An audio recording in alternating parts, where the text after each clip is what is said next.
Oh my gosh. My computer just glitched. Says we're live.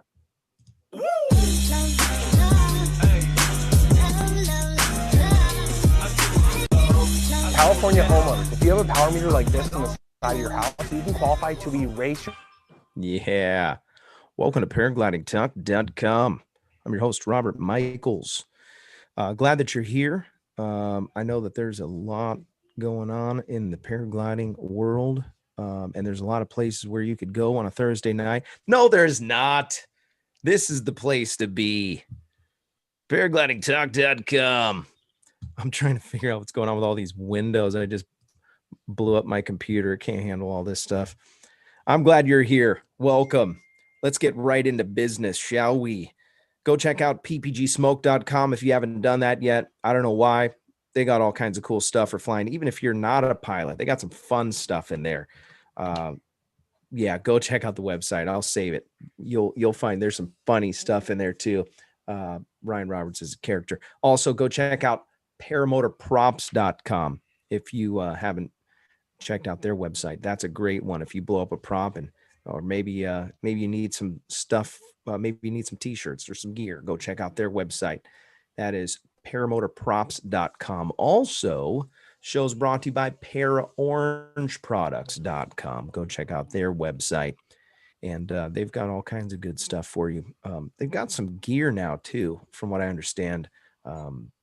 So they've got motors. I think they sell quads, even wings. Go check out their website. That is paraorangeproducts.com.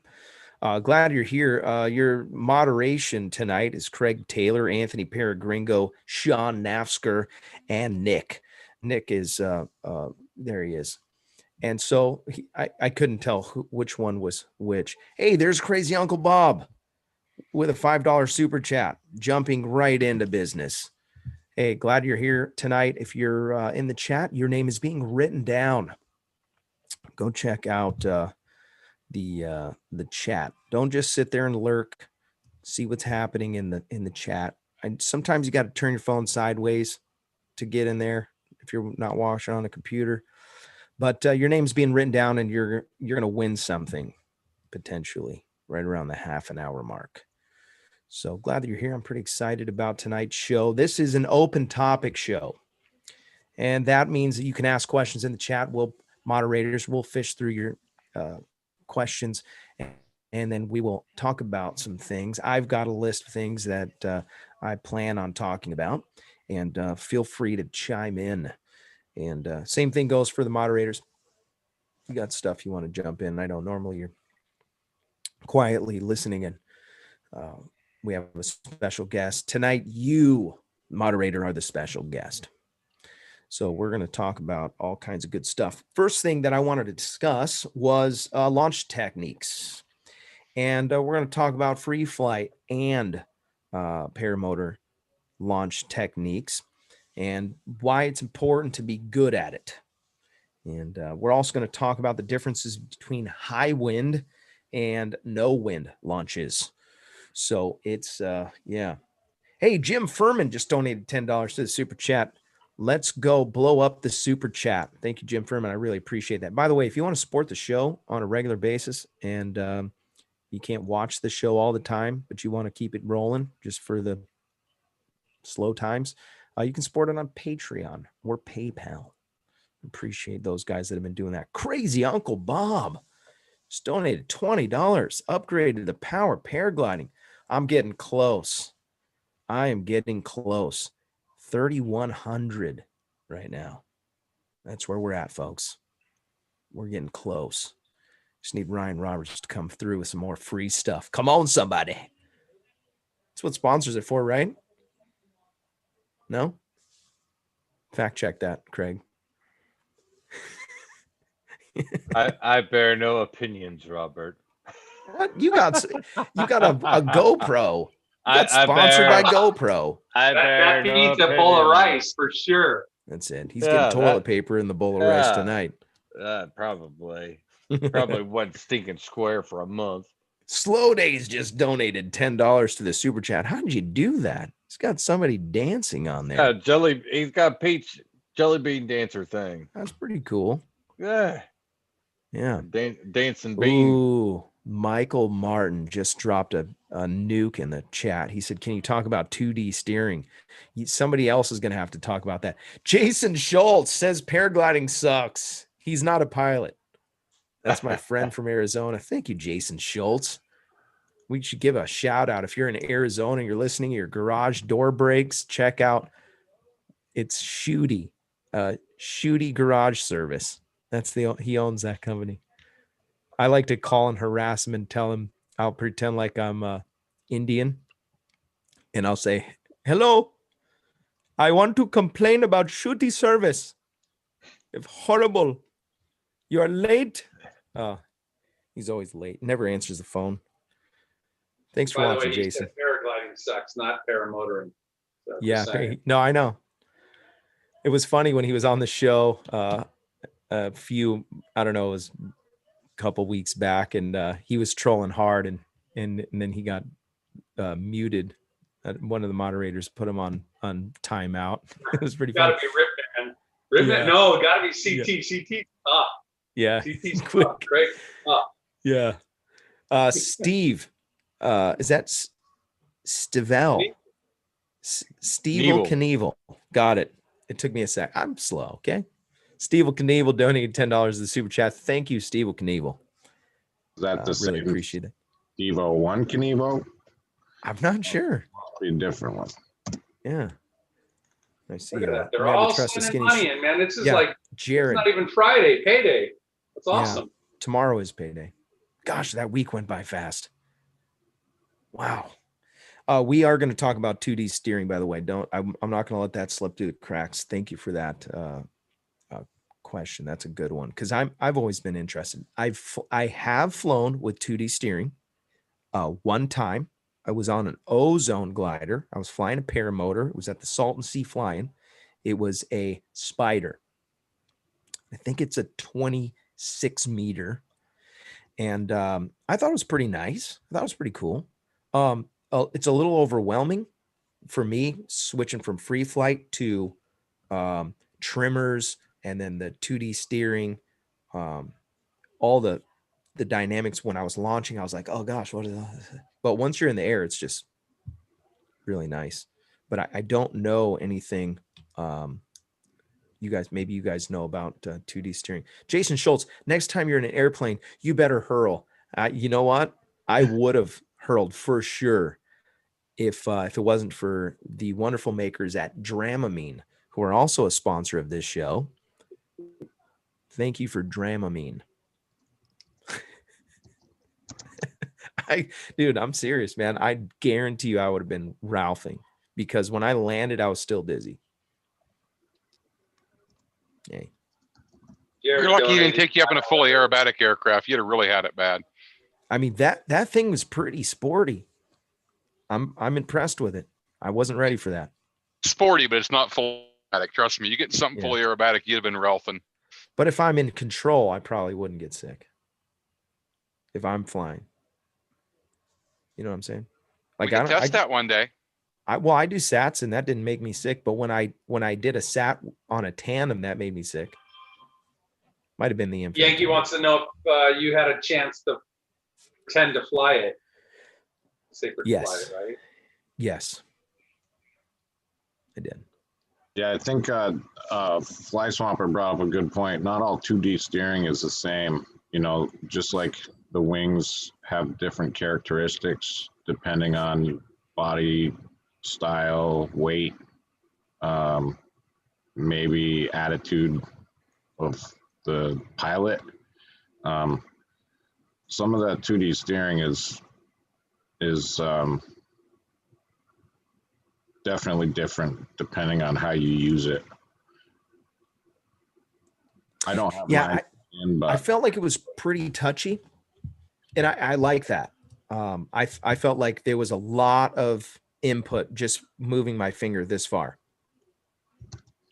Yeah, that's for sure. Matt Minyard said real pilots don't get sick, Robert. Yeah.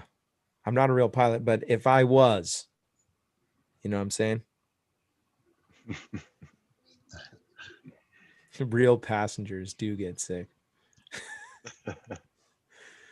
We were at Torrey Pines one time, and it was there's always gliders flying over your head. You know, people are coming in these tandems, or they're like these, you know, school buses coming in. And they come and land. When we fly, we launch, we take off, and we're flying around them, you know, walking on their wings. They're just big old boats. And I look up. I'm trying to teach my son how to fold wings because I wanted to turn that into a thing where I bring him with me and then he folds my wing after. And that did work out for a little while, but then they started realizing they could get paid to fold wings, and then I wasn't paying. So, but anyways, this guy comes in and he's throwing up. So they had launched. He made one turn and the guy got sick and he came back, and I looked up and the guy threw up literally right over my son. And I'm like, oh, in slow motion. I'm like, David. And luckily the wind took it away, and it ended up actually, oddly enough, it ended up hitting into a trash can. Part of it anyways, into a trash can.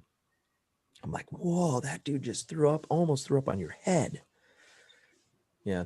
So sometimes your passengers will get sick. So 2D steering, great question. Let's talk a little bit about launch technique, and we'll go back to that if you guys have some more stuff. Launch technique. Here's a couple things that I want to throw out there. One is launch technique is important because if you can't launch, or I'll say it like this, if you are bad at launching, it's usually a reflection of your skill set for flying. And if you botch like 3 or 4 launches, and I know there's going to be anomalies, and just some of you right now are thinking of people. Don't do that. I'm just, in general, if you're fumbling the ball before the game, people are not going to trust you. They're not going to give you the ball. So same thing with launching. If you are solid in your launching, if you're solid in your wing handling when you're on the ground, and we're going to talk about no wind and higher wind launching. Anthony Peregrino mentioned before the show, he was wondering why people east of the Rockies forward launch. And it's a good question. Hey, there's my brother in the chat. Yo, what's up? No, I said to add to that, forward launch in 7 mile an hour wind. Yes, that's right. 7 mile an hour wind or more. Yeah. And I'm not really a fan. Not really a fan of forward launches. I'll do it if I have to. And there is no have to. But if you've ever hiked up a mountain and then your car's parked at the bottom and the wind stops, you're not going to hike back down. You'll try to do a forward launch. You know what I'm saying? And so on a regular basis, I would go and fly too late. You know, there's no thermals. It's just going to be a sled ride. But it gets to that place where you can't reverse launch. And you might, if you're really skilled, I watched Rustman do it a couple times. He's even got a bad foot and he'll still reverse launch, which is odd because you're running backwards as fast as you can. And if you're in a pod, you got the little plate that's where the foot plate that's inside the pod, and it's literally just beating the back of your ankles and your calves. Just bam, boom, boom, boom, boom. And so when you're running backwards, you think about how fast you have to run to do a forward launch. That's how fast you have to go. But anyways, if you know how to launch good, you save some embarrassment and it builds a little confidence in those who you're flying with. You want to, I'm not trying to say that you should be this expert on the ground so you can trick people and actually be dangerous in the air. Something happens over time that when you put enough hours in on the ground, reverse kiting, balancing the wing, whether it's no wind or much wing. Another topic that I wanted to talk about tonight is AM versus PM with paramotoring. But when you're on the ground, I'll give you another example. There were some guys that came and flew into our camp when we were at Salt Sea. And I'll tell you who they were. It was Predator Paramotor, Chris, and Gosh, it slips my mind. It'll come to me. I follow him on Instagram. He's such a good dude.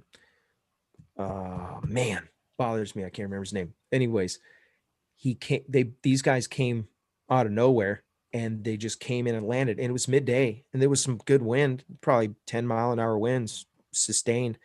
And they come in and Anthony, I think he might have even been there. They came in and they just flew in like pterodactyls, and like bosses just came and put their wings down, and they came and they're hanging out and chatting and just messing around.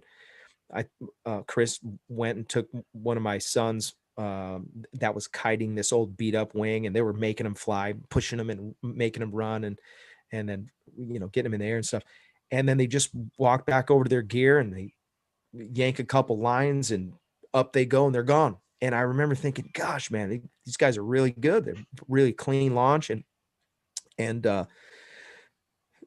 in my mind, I thought, that's what I want to be able to do. If I want to come fly down to your camp and say hi, I don't want to be the guy that's going to fumble a bunch of times and screw up launches. It was Dustin T. Meyer. He's in the chat. I always want to call him, I don't know why. I want to call him Ben. This T. Meyer. Glad I didn't say it wrong. But anyways, it's just, there's something about having good technique. And Sean knows that that's a critical element. We had some guys, who was it? Chris was on the show, free flight guy. And he was like, I don't even care about kiting. He's really good, by the way. He has no problems launching. I've never even seen him botch a launch. And he flies a D wing. He's been flying for like 10 years. But I guarantee you, in the beginning, he wasn't very good. And just like all of us, it takes some time. So it's worth investing, and it's worth putting some time in, right? It's an investment, your launch technique. Okay, let's talk about the difference between high wind and no wind launches. High wind launches are dangerous. And why? Well, so let's talk about the free flight aspect first. Craig, by the way, is there times when you are having to launch in high winds over there, or do you just stay away from it? Yeah, sometimes 12, 13 miles an hour. I'm going to ask you an odd question, because I know you've got a little bit of setback with your leg. What do you prefer, a little bit of wind, or do you prefer no wind and so you can have smooth flight? The only thing that matters to me is with high winds, I foot launch. And with lower winds, I take the wheels with the Flash Cruiser. Okay, nice. That's right. I do remember you told me that. And I feel like I'm cheating. I got to be honest with the community, because I have a 28-meter wing, because when I went through training, I was like 235-ish plus. And I lost about 30 of those pounds, and I didn't change wings. And so if there's no wind and I foot launch, I'm off the ground in like 3 steps, because I lean back, I go full throttle, and the wing is big enough, it just takes me right out. It's like. And what, you have a Moster 185? I've got a 185 with a Roadster 3, and it's a 28-meter. Some might call that cheating. I call it efficient. Yeah, I'm with you. But I don't want to run. I mean, don't get me wrong. I can with the leg, and it's fine, but I don't want to. Yeah, so you have the option. Is it just an attachment to your motor? The wheels? Yeah. The harness and the swing arms come off, and it mounts to the motor. So they're product matched. So they bolt up pretty easy. It takes about 10 minutes. I could full launch, land, and put the wheels on and take a tandem passenger in about 15 minutes or less. No kidding. Yeah, I always assumed that would take a while. That's pretty rad. But I like high wind launches. So you do like high wind launches? Yeah, but I like no wind launches in the morning. Can you still pull it off if you're going to foot launch, no wind, Yeah, and you just do a forward? forward. Sometimes I go downwind just for the fun of it. Oh my gosh. No wind, downwind. That one morning that I went with Chris right up the street here, it was no wind, and then it was east wind, and I had to run to be able to launch. I ended up having to run uphill for a little bit. It wasn't steep or anything, but it was really hard, and I botched like 8 launches. It's horrible. Chris is about to give up, and I'm like, dude, I cannot do this. I came all the way out here. I'm gonna fly. I was the only one that got up in the air that day. That's hard. Yeah, it was rough. You know, I'd like to add something to what Anthony was talking about with the, seeing guys doing forward launches, 7-8 mile an hour winds, things like that. A lot of that falls back to time under a wing. If guys don't kite their wings, if they don't spend time under the wings, if they don't understand what that wing's doing, they stay away from it. It's like they're intimidated to reverse kite a glider at any cost. And really, I think it's a disservice to a lot of folks when they don't spend time under the wing to know, you know what, if the wind's blowing just as much, it could be blowing 4 mile an hour, as long as the very little tips are moving. Just breathing. You see that tip of that glider, breathe just a little bit, just do this on its own. It's telling you, there's enough. Just pull me up, baby. I'm ready to go. But if you haven't spent enough time under that wing, if you don't have that room, like for example, the free flight guys, at the tops of those ridges, a lot of times you guys don't really have that much room. You got maybe 10, 12 steps. Then after that, it's a drop. So yeah, I agree. It's time under the wing in various conditions. So for me, when I learned how to fly, I got a little spoiled. I learned at the beach with 3 to 6, 7 mile an hour winds all the time. So when I got done training and I was on my own with the group of Ugly Raptors that I fly with now, I was doing reverse. I learned on reverse launching all the time. So I learned a reverse launch, and all I needed was maybe 2 mile an hour at the most to reverse launch. Once I pull it up and I can turn and go. So I was a little intimidated by the forward launching, but I had to do it. I had to learn it sometime. So you have to, I think you get really comfortable. You get a little secure in the one way of doing it. So you gotta mix it up. I agree, Sean. You gotta mix it up and practice various conditions, practice forward and reverse, so you can apply it appropriately when the wind is at, that speed. See, I have a disposition towards no wind forward launches when it comes to motors, because I can't feel the glider like I can when I'm free flying. So the reason is because my lines are going around the hoop. So when I'm standing there, I'm getting ready to launch, let's say my free flight glider, my lines actually will go here for just a second as I'm running, and you'll feel them kind of tug, and I can feel that it goes up over my head. And with the motor, I don't have any feedback. And by the time I do have some feedback, it's over me and I'm having to look, and you don't want to ever have to look at your wing. I remember when Steve told me you got to learn how to speak Winglish. Mm-hmm.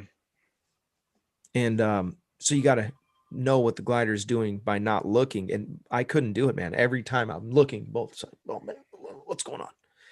And, and then my world was turned upside down because I couldn't hear. I have, now I have hearing protection.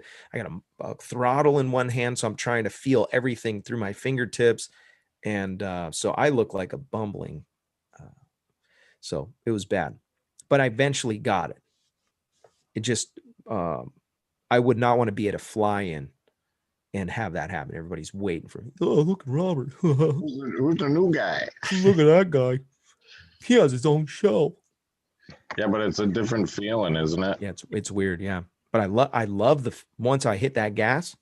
Oh man, that's it, dude. Done. You fly low a lot more. Yeah, I guess you can.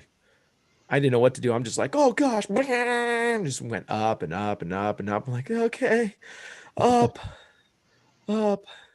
That's what you do. You're like, it's a thermal. I need it now. There's always this panic when you start to run out of the thermals. Like, okay, I gotta find a place to land now. Kind of hungry though, so it's okay. That's how we feel after we've had 3 motor outs in a row. You don't trust your equipment. Yeah. I don't want to wander too far from the LZ.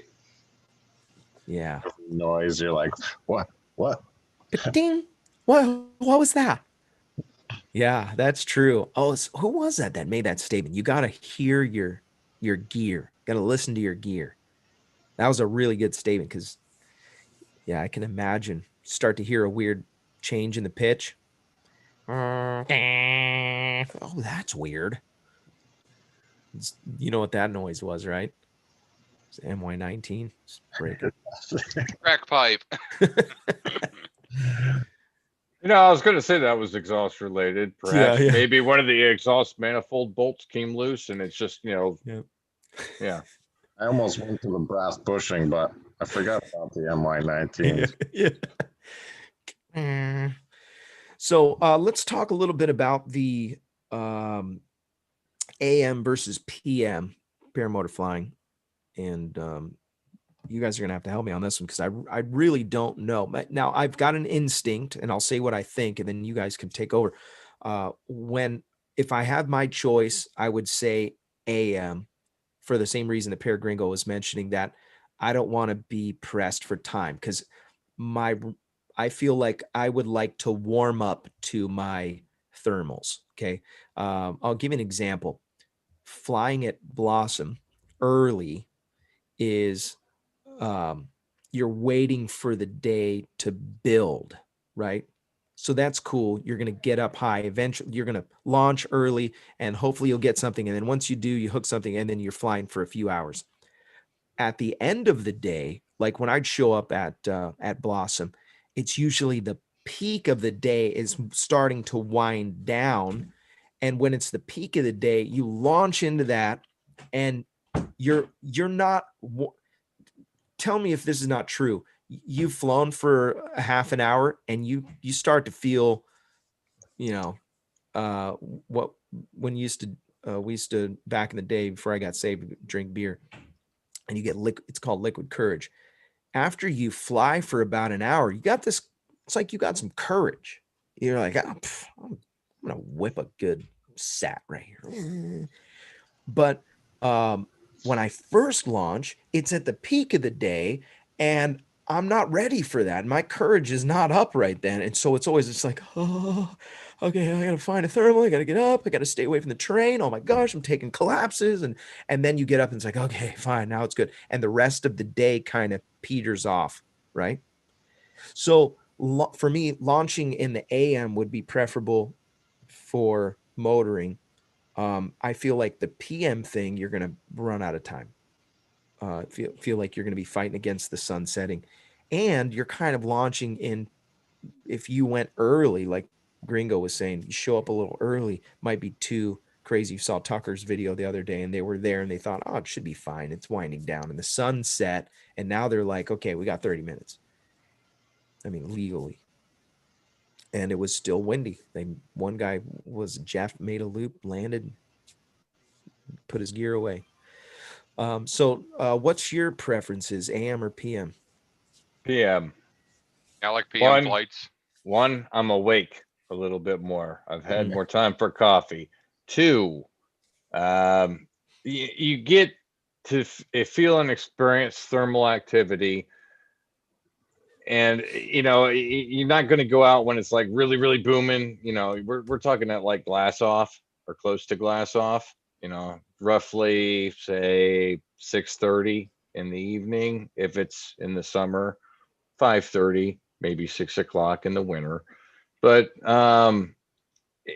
just to where you can get the feeling of thermals, get the hang of catching a thermal or what they feel like, but it's going to die down. So, any of the conditions that you're going to run across are generally going to be a little bit smoother. You're not going to have as much of a bump, rockety rock. Maybe if you had high pressure coming through the system or through the area or something like that. But yeah, generally in the evenings, but you've got the right idea, mornings or evenings. If you're going to do like long distance flying or like an XC or something, Robert, morning would be a good time that way you get up there, get high before the thermal activity really starts booming, get up above cloud base to where it's smooth and you got your whole day planned right there. I think definitely have the rewards. The morning is so nice and peaceful. You're ready to start the day. Sunset, you've got that, like Matthew Pesci's in the chat, and we flew yesterday afternoon, and I landed in just right before sunset. So he's like, you got to come back up. It's magic hour. So I went up, and it's beautiful. Clark Kent in the chat, he's also one of our ugly raptors that flies. He brought up a perfect point here, is that the morning's probably better because if you have a motor out in the morning, you have all day to get your gear back. Yep. To where you got to back to the LZ, or otherwise you're sunset and you have a motor out, you're gonna have some trouble trying to get a rescue, somebody to pick you up, and hopping fences, going through shrubs or whatever. It's no fun. But both are, both times there's magical moments, obviously the morning sometimes for us, which we seem to fly more of, you can get some morning fog, and there's holes punched in and you get above them and so forth, sunsets, afternoon you get sunsets. So yeah, both have the rewards. Yeah, I don't think there's a wrong answer, but what's going to happen? It's going to be not flyable on the hill for thermals, and then we're going to have to fly motors after work. My only big thing with morning flights, you get up and then you stay up too long and you come back down in that rowdy air trying to land. Yeah, you have to be careful with that too, man. I mentioned last week, Robert, that with PPG you get to fly twice a day. With free flight, it's once a day.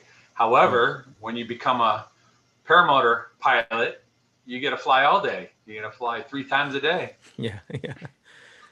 I've actually had a couple where I flew 2 times. We flew cross country from Blossom, got up, went, landed some ranch, got picked up, drove back, and just in time for glass off.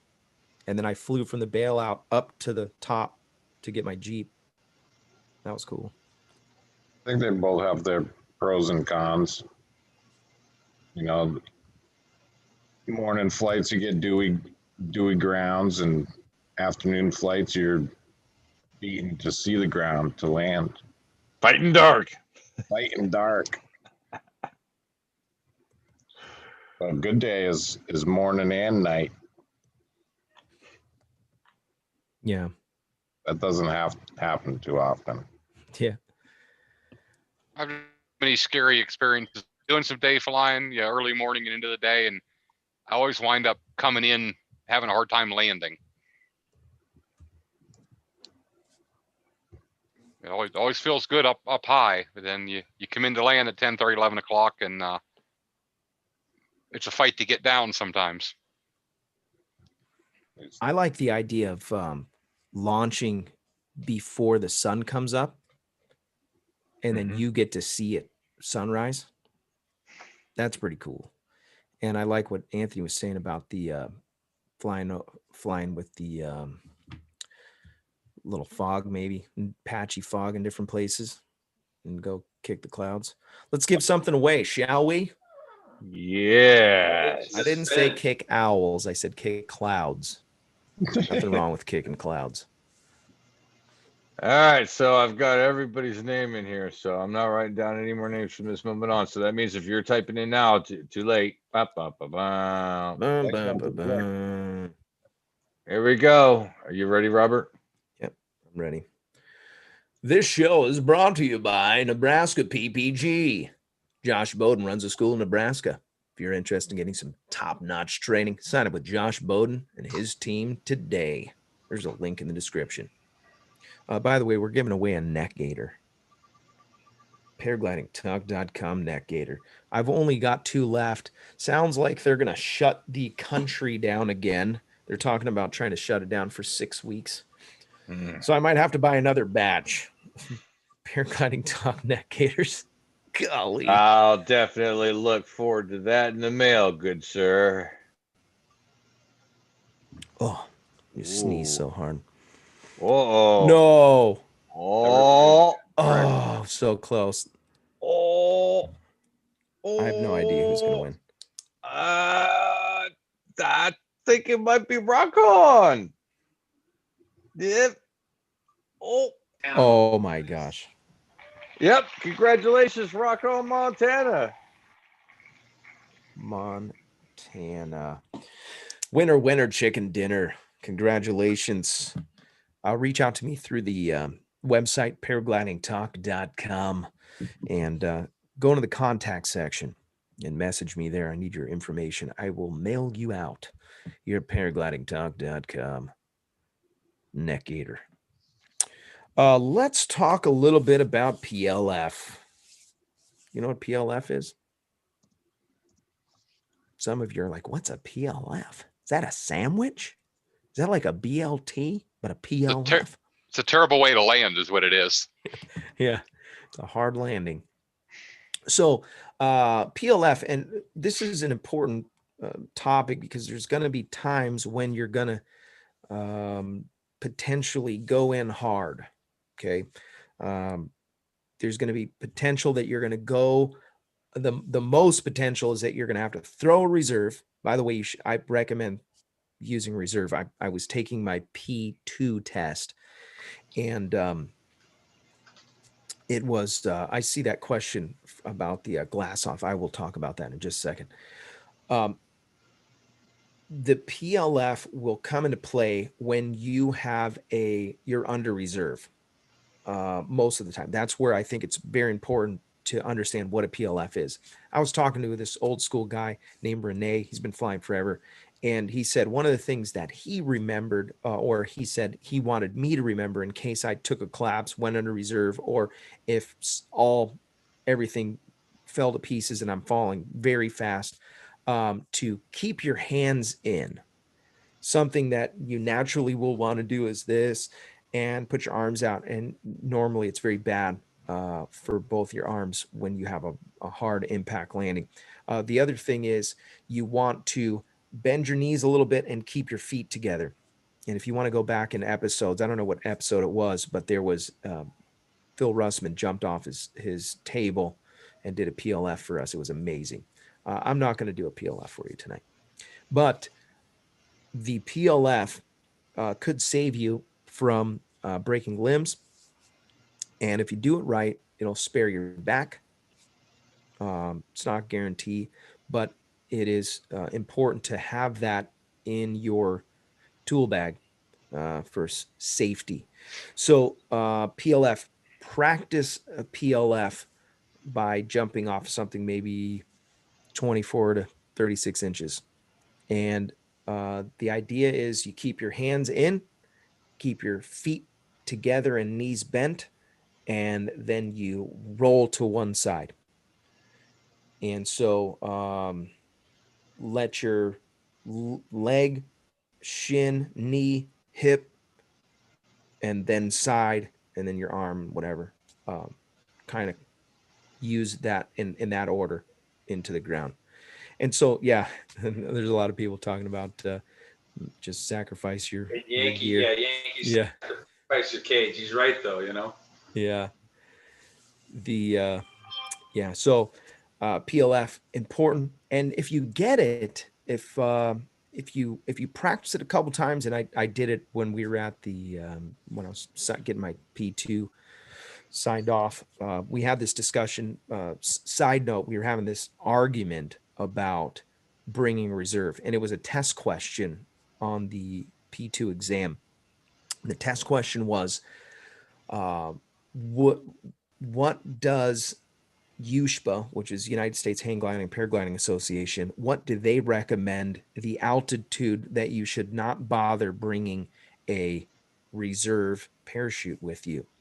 And the textbook answer was, I think it was 50 feet or less. Don't even bother bringing one. And that was the correct answer on the test. And in my mind, I was thinking, why would USHPA ever recommend that anybody leave the ground without a reserve? Right? Yeah. Weird. So I could not, in my mind, I could not write down that if you were 50 feet below, because I mean, you're going to launch, get in the air. Who knows how high you're going to go if you're free flying? Why would you consider, well, I suck at thermaling, so I guarantee I'm not going to get above 50 feet. I'm just going to go ahead and not bring my reserve. So it wasn't in my mind. I got the answer wrong. So Steve and I actually had a back and forth about this, and I'm like, hey, man, this is bogus. I would never think, why would USHPA recommend that anybody leave the ground without a reserve? And Steve's response was, because it's just another thing to get tangled up. And he used the example of ridge soaring or beach flying. And I could still argue that you should still have reserve with you. Yeah, it is another thing that can get tangled, but so are your boots. I mean, so is it's kind of a bogus thing. I think personally, you should bring a reserve because you don't know what shenanigans you're going to get into. That's just my opinion. But anyways, PLF. So that's I was thinking about doing like a PLF month, PLF awareness month.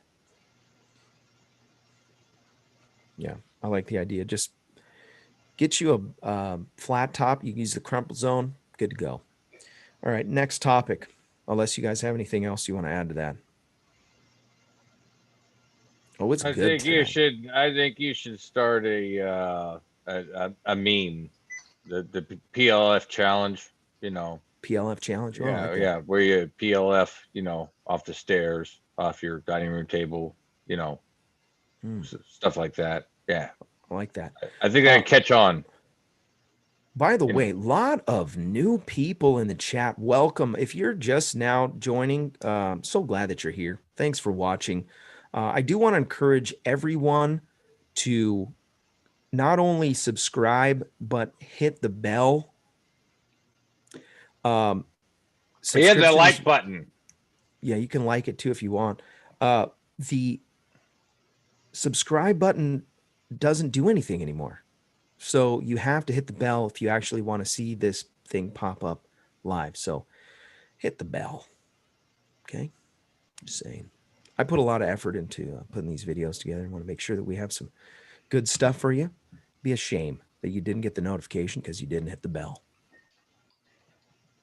Paraglidingtalk.com. Yeah. Let's talk a little bit about the benefits of having good comms, communication. What are you guys using these days for comms? Our group had two-way. Most of the old timers, the ones that have been flying for quite a while or fly Cessnas and private planes and so forth, they still rely on them, which is fine. But a lot of us, we use the push-to-talk app, Zello. So I like it because it's connected to my Senna, and I allow it to hear in both ears, and it's pretty loud. So it stores the conversation. So if I'm climbing out and I can't quite hear, I can get up to an altitude and go to a little bit of idle and push the last conversation or wherever I want to follow in that chat. You know, maybe there's instructions or something. People are giving directions. So I like the two-way. You know, there's multiple things out there, but that's fine. Well, then you got the other option with Zello. You got the GPS option too. You can drop a pin for other people, or if you go down, show them where you're at. You can send pictures back and forth. That's probably the ultimate platform for our sport, really. Gosh, So Mike asked real quick because he asked, I think he asked twice. Wonder if anybody who fly at airports use radios and what kind. I So fly.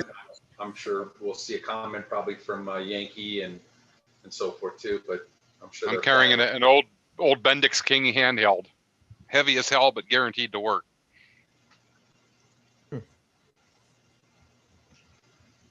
Yeah, I fly Class D airspace when I'm in Nantucket, and I need clearance to take off. Generally, after that, they don't bother me much, but I do keep the radio on, and that's the ICOM. It's the what's it? The 16. ICOM A16B. I don't think it's the B. I think it's just the A16. Yeah, it doesn't have the Bluetooth. I just make habit of screaming really loud when I'm up there. That gets attention real quick. That's what Ken said. I'm sorry, real quick. Speaking of comms, somebody in the chat's always telling me I sound like I'm echoing or I'm, in a bathroom or something. You guys on the show can't tell because we're through a Zoom. We're hearing through Zoom, but I'm curious as if anybody else in the chat, just say yes or no. Do I sound like I'm in a tin can or something? You definitely have an echo in the back room. You have an echo in the back. You can hear it. It must be the laundry stuff. Shane was making fun of my laundry detergent. Yeah. Kind of like a hotel room that has no carpet. kind of like that. Yeah. Echoey. The comms, it is a 20-year-old webcam, so that's why it's blurry. I need an upgrade. Yeah, Ripman said you need to get a good microphone. He is. He's so kind. He's sending me a microphone because he hates mine so bad. Are you serious? And I really appreciate it, man. Ken Morton said he just uses a megaphone, and I like that idea. So I'm getting a lot of yes tin cans. I think that's great. Megaphone. Never trust a skinny chef Shane. He said he uses hand signals. I like that too. Sean gets a bowl of rice and a GoPro. Let's see what, That's right. I need an upgrade. Well, Sean's got the rape whistle on his rig gear. When he comes into the land, he blows it and scares everybody. Yeah. At Torrey Pines, you have to have a whistle. Yeah. Yep. That's a requirement, really. Yeah, requirement. Yeah, and if you don't have one, they sell them. Guess about how much you'd pay for a whistle? $20. So I figured 20 or 30 bucks. 20. Well, most of the harnesses they're installed on the strap right there, Yeah. The Dudek comfort seat has one. Mark H says RexCon RHP 530 Bluetooth to Xena. That's cool. I gotta probably think about that stuff. I like the idea of using the Zello and Xena. Well, obviously the downfall is if we're in the city, so we've got cell towers everywhere. But if you're in a remote location, you might not get that. What is nice is you had you remember Zulu, Mark Tatham, on your show. He is in Florida, and he decided to chime in one day. We were flying at 6 a.m. here, which made it 9 a.m. there. He just happened to have his Zello on and logged into our group, and it was kind of cool because he is 2,000-3,000 miles away, and he can kind of hang out with us. And he's like, yeah, I just wanted to listen to you guys. I miss you guys, and I wanted to listen to the routine flying that we do. I do that every once in a while. I turn my radio on when I'm here, and I know everybody's flying, but it's hit and miss. I have a Baofeng 5B, and there's some rules about the power.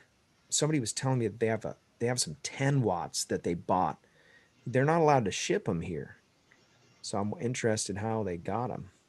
Yeah, they get shipped over here, but they're not allowed to be over here unless they're for ham use. If you're using them on FRS or any of the other bands, you're limited to 2.5 watts. Right. Yeah, and there was something I ran across too, because I also have one of those Baofeng radios. I don't ever use the damn thing. I have yet to push the stinking button. But Just in something case. they had this thing about, it's technically illegal to have one, blah blah blah. Well, actually it's not. They have SCC numbers on them, and if they have an SCC ID number on them, they're technically allowed to be here. It's when they don't have the FCC ID number on the back is when Really? it's a problem. Yes. Craig Taylor, fact check him. Yeah, Craig Taylor. Fact check me, Craig. And that is true, actually. I forget for what reason, but we had researched that once or twice before. The thing with the $30 Bowfangs is they're really good for air to air in close proximity or ground to air in training. The rejection on the radios is terrible. Yeah, Adjacent frequencies, you're going to hear everything. Yeah, the irrigation guys around here use those to talk to each other from around the house, and even kind of scrambled. But open field to an instructor on the ground where guys in the air learn to fly, they're great radios for that. Or if you're air to air and you're flying, within 100 feet of each other, they're fine. But as soon as you're like ground to flying around a corner, they're gone. Nothing really is that great, but you are correct, Sean. I do remember looking that up a while back because there was a lot of controversy over whether or not us as unlicensed or N number aircraft would be required or able to use FM and ham radio. Well, those aren't airband radios, but they're considered low wattage hams. So if you use them on the FRS frequencies in the right power range and the right frequencies, you can legally use them. Right. You cannot operate them in the ham bands unless you have a ham license and use your call sign. Right. And then the other thing with that, I think that we found with looking those up is the airband radios. There was some fixed wing pilots saying you can't use airband because you don't have a tail number and you're not a certified or certificated aircraft. And we found that is not true either. If you're in the air, you can legally use an airband radio. You just can't use them to talk on the ground back and forth to each other. Correct. Interesting. As long as it's an aviation activity, it don't matter what it is. If you are in the air, you can legally use that radio. Because the argument had come up that, pilots are pilots or fixed wing pilots are licensed as fixed wing pilots, but they don't get ham radio license or amateur operator radio licenses while they're going through their pilot training. Because they're not operating on the amateur radio bands. Correct. There's frequencies set aside for amateur radio. There's frequencies set aside for business band. There's frequencies for FRS, and there's frequencies for aviation radios. They're totally bands. Right.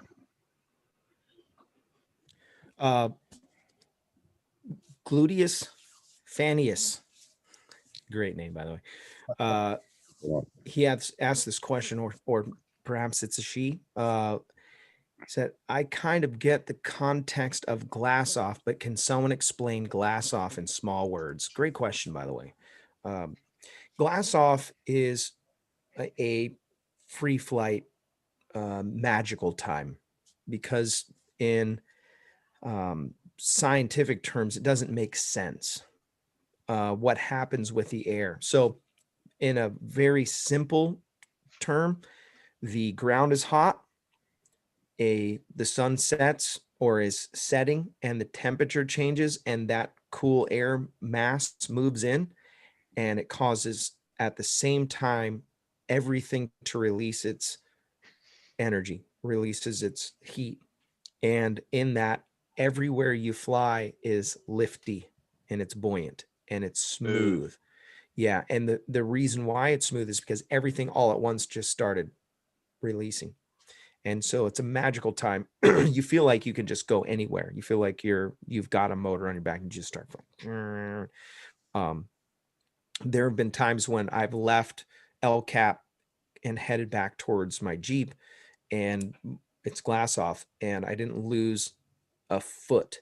I'm flying back, and what I like to talk about is the inversion layer. As soon as I fall through the inversion layer and I'm bouncing on the top of all the thermals all the way back home. So, yeah, the glass off is a magical time. Great question, by the way. So Jim CR120 said, what's Robert's amount until PBG start a countdown? I just had this discussion with Josh Bowden, and I have 3,100 right now. That's where we're at. I don't know exactly how much I need. So there's a wrench in the gears because I'm waiting for PBG Smoke wants me to fly their frame. Okay. So, which is cool. And I want to do that. So he's supposed to give me a frame. As soon as I have a frame, then I'm going to buy a motor, and then I need to buy a harness and a prop. So I need to save my money for those things. That's interesting. So we could segue into that too. Jim CR120 just said, does anybody have any opinions about the gravity defined new paramotor with tank frame? It's the one that obviously you get seen a lot of from Anthony Bella, which he's not sponsored by, he's not promoted by the Gravity, but he likes it. So he's talking positive things about it. Looked pretty sweet to me. I was like, yeah, I kind of want to fly one now. After looking at it close up, in the details of it, I was pretty impressed. I'm like, yeah. I got to try one on down at EFD, and they're actually really light for their size. I was surprised. Yeah, it looked light. I was like, ooh, that looks like something that I could probably pick up pretty easy. Like, yeah, that ain't too bad. It was only 2 pounds lighter than yours, Sean, but because it sets against your back closer, you don't feel the weight. It feels like it's right on you. That's what I was thinking with the way hanging off your back, pulling you backwards. With the way that tank was designed, that's kind of what I gathered by looking at the way the gas tank was set up against your back. And, it's not necessarily sitting down low. It's coming up at a higher elevation on your back, I guess. Yeah, everything's closer to you. The motor and the gas are both closer to your back. So your center line of weight is right against your back instead of hanging 8-10 inches away from you, where it makes you tip backwards or fall forward. Actually, leaning forward to pick something up with it on was actually comfortable versus most motors that feel like they're going to flip you forward. Yeah. Yeah, that's nice. They look pretty nice. I was pretty impressed by what I saw. I just worry about durability. I worry about durability of it. He could shoot some video and show us the finer details of the intricacies. And if that's something that Robert's leaning towards, that model, that brand, then he's a little bit more than halfway mark, So is that a frame and a motor? That's right now. I think the pre-order was $4,500 with a 185, Moster 185. It's now $5,500 with the Moster 185, which is still that's a good deal. I mean, now, is that a harness too, or is that just a motor and a frame? That's everything but gas. That's not a bad deal for a 185 with everything on it. So start off and see what you like and fly for a while. Absolutely. It's awesome. I think with Robert, he just needs a top 80. He doesn't need a 185. True. I don't know. I'm getting fatter by the day. Yeah, but you want to do that motor thermal stuff. So you need the lighter motor so you can just get it and ride the thermals. Yeah. I want to be able to launch from my house, fly to Blossom, put the motor down, then relaunch and fly thermals. Why land and relaunch? Just go up there, turn the motor off, and fly the thermals. And if you get too low, you start the butt thermal up and you go back up again. It's cheating. You see, Robert, what'll happen is you'll find that dirty feeling you feel when you squeeze that button starts to feel really good. The more you do it, the better it feels, and you're like, oh, I know why Sean does this now. Dang. Oh yeah. Eric from Aviator Show said, I'm down 25 pounds due to COVID. Gosh. You know, I'd be willing to suspect that people are like going the opposite direction. It's meth. Like they gained 25 pounds due to the COVID because they haven't gone anywhere and they've been eating chicken wings and, you know, Just ice avoiding the cream, restaurants. you know, pulling an Anthony Peregrino, going to the store for a couple gallons of ice cream just to fly back, you know, to Did you do that, Anthony? rub it in our faces during the show, you know. Oh, dang. Yeah. Hardcore, man. Hardcore. I got to step on my game I for hope, sure. Eric, I hope you're all right, buddy. And see, I took that as not that he had COVID, but the effects of it all and the you know, supply and demand, or the lack of supply and the increased Lack of restaurants. Demand, yeah. Man. I wonder. But I can Really, see I'm down 25 pounds. Working too much. Yeah, there you go. Okay, there you go. Yeah, well, That'll do it. yeah. Well, I'm glad to hear he's doing well, though. You know, whereas you know a lot of folks are doing a bit, you know, struggling a bit and stuff like that. I'm glad he's doing good. Yankee Paramotor said he's a bad cook. That's why. That's funny. I was. This has nothing to do with paragliding since we're at 7:00. By the way, we're gonna do an after show. If you guys want to join, you're welcome to. Just put your name or whatever. You put your email in the chat, and I'll send you an invite. You come hang out with us for a little bit. Pellet grills. That's what we'll talk about in the after show. Pellet cooking. This is getting out of control. Traeger and all that stuff. Yeah. I'm fascinated. Smoke it. Yeah. Pretty It soon seems, the cow's gonna put itself on there for you. yeah. By the way, just real quick before we go, thank you guys so much for watching the show. It really means the world to me, and especially shows like this where I don't have a special guest, and you know I feel like these are really fun for me to talk about things, and I feel like I learn more from just hanging out on with you shows guys. like today. We're Yeah. all this special guest, Robert. That's right. We're all special, very, very special. All special guests. See, I knew it. He was going to say, Finally, we go get a to little bit. talk. He was going to get a little farther with the special. And then I take offense once it gets to that level of like 3 specials. By the way, the show is brought to you by I Fly Indiana Powered Paragliding. If you're interested in flying powered paramotors, you can get some great training from those guys.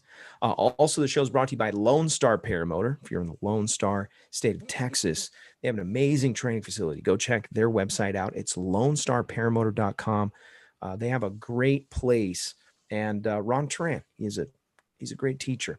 Also, the show is brought to you by Torrey Pines Glider Port. If you want to learn how to free fly in the most beautiful place in the United States, that's in my opinion, reach out to Max Marion or any of the guys over there at flytorrey.com. That's flytorrey.com. Also, if you're not a part of a flying club, you should join one. Tri-State Skywalkers is recruiting, and they have a great thing going. Brandon McLeod's the guy you want to talk to about that. He also runs a website called Germ Gladiator. He's killing germs. If you want to jump on board with that, Germ Gladiator will take care of all your COVID killing needs. Craig Taylor, you want to mention something about the old resurgence? I would actually, and also I'd like to bring up Veterans Day was yesterday. Thank you to all that helped. Yes.